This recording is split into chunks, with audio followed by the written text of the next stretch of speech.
We're going to hear from a company that's specialising in customised HMI solutions. So I'm here with Barry. Good to see you, Barry. Ben, nice to meet you. Yep. So give us a little summary of Barantech and what's so special about you guys, what you're doing. So Barantech has been trading about 36 years now, and we've built the business very much on, as you say, customised HMI solutions. So any customer who wishes a customised switch panel using piezoelectric switches for reliability comes to us, gives us a brief. As long as they can give us the specifications and the drawing, we can manufacture it for them, and that's how we built the business. And because we are basing everything on piezoelectric technology, which are pressure sensitive switches with no moving parts, it's absolutely fantastic for the marine sector. Yeah, so this technology spreads wider than marine, but because you customize it, because you manufacture it yourselves, you really listen to the marine requirements. Like the classic would be an old switch stick in because of salt or corrosion, or you're wearing gloves, it's cold, it's a wet environment, whatever it might be. And so solutions like this, they're beautiful, they're sleek, but also they're functional, they work.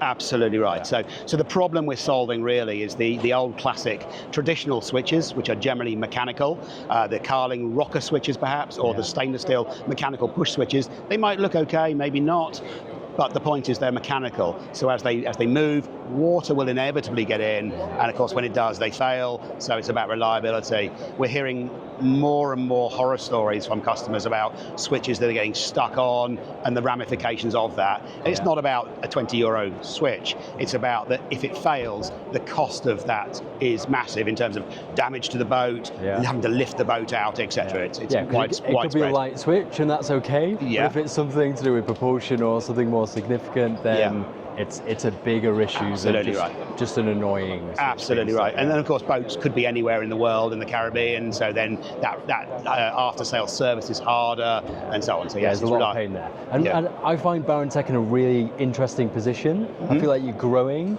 but you've got this international expansion strategy. What's that all about? How are you growing in different markets? Absolutely right. So my role is very much on the marine side of things, but as I've said, we do cover many different sectors. Headquarter for us is in Israel, and we have a wholly owned subsidiary in the US as well to manage the US market. At the moment, I live in the UK, and I am very well positioned to be able to springboard into Europe to all the key manufacturing businesses within Italy, France, and so on. Yeah, is that a distributor first kind of strategy, looking for distributors in different areas with the local support, the local expertise, the contacts? Or is it slightly different? How do you actually build the sales? Absolutely. At the moment, we're doing a lot direct and building that brand up, but we are actively now seeking distribution or technical reseller partners in all the key territories such as France, Italy, Germany, the Nordics, all the countries you would expect to help us really grow that. Is that truly worldwide as well? So Europe, but then US expansion? Markets like Australia, Far East, anything like that, or is that kind of on the roadmap? Absolutely, it's all on the roadmap, and we've had on the stand today, we've had numerous conversations with guys. We had 2 or 3 companies from New Zealand, a couple from Australia, so absolutely, we're a global business, and there's no boundaries and there it's at all. Amazing. I love hearing about products like this, because you don't know that this is a Barantech product. If you saw it on board, you might recognize the design and things like that, but it's not necessarily the big boat brands or something where it's a really obvious presentation of the brand. Yeah, we try and be subtle, Yeah, so you've got some interesting partnerships, like with Seabob here. Yes, absolutely. You're actually on the display. The HMI within the product, within the model, is you guys. Those are our switches in here. It's great to have this on the stand from Kayago, Seabob. A lot of customers talk with us about the water resistance of the switches, and they say, how waterproof are they really? And you say, well, here's the perfect endorsement of that. These guys fit our switches in these products. And of course, these are designed for submerging in water, salty water. They might be 10 meters under, they might be going in and out of salt water, they're rinsed, especially on charter yachts and things. Absolutely. So it's a real testimonial to the quality of it. Absolutely right, and it's about reliability. It's because there are no moving parts, there's no water getting in, it's reliability. But it's also the aesthetics. I mean, you mentioned this panel here, for example. This is our Cruzo panel, so it's a glass panel. We hope you would agree the aesthetics are quite special. This sort of thing, it's designed to be slick and sleek. All these boat owners, of course, have technology in other parts of their lives. Why would they not have the similar expectation for their boats? So much sense. And this sort of thing can be recessed nicely into a flat glass bridge effect to make it really slick. And it's customizable. So this can be customized to any spec, any sizes.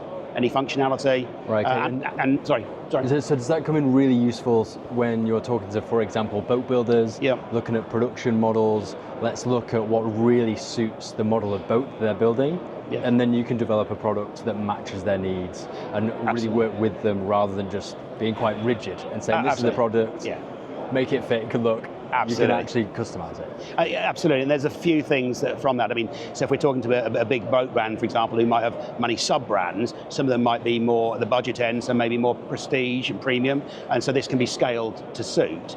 But it's also about things like minimum order quantities. So for many years, our business has customized solutions, but there's always been a minimum order quantity for manufacturing economics.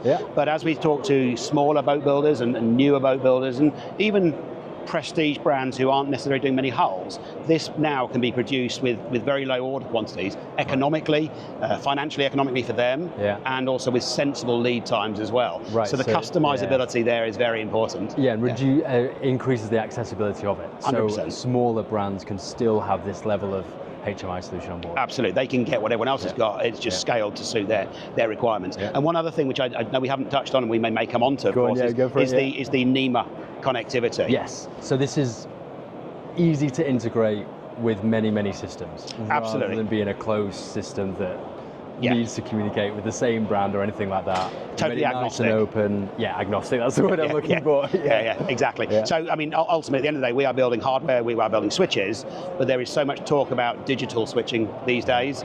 Brands like the Garmin Ampere Bus and C-Zone and Simrad and so on, we are very much tying into that with the NEMA 2000 connectivity. So this switch panel then is compatible with, as you say, anyone else using the NEMA system, so that these switches can be replicated on the MFD device, the multi-functional device. And that then gives it a series of redundancy.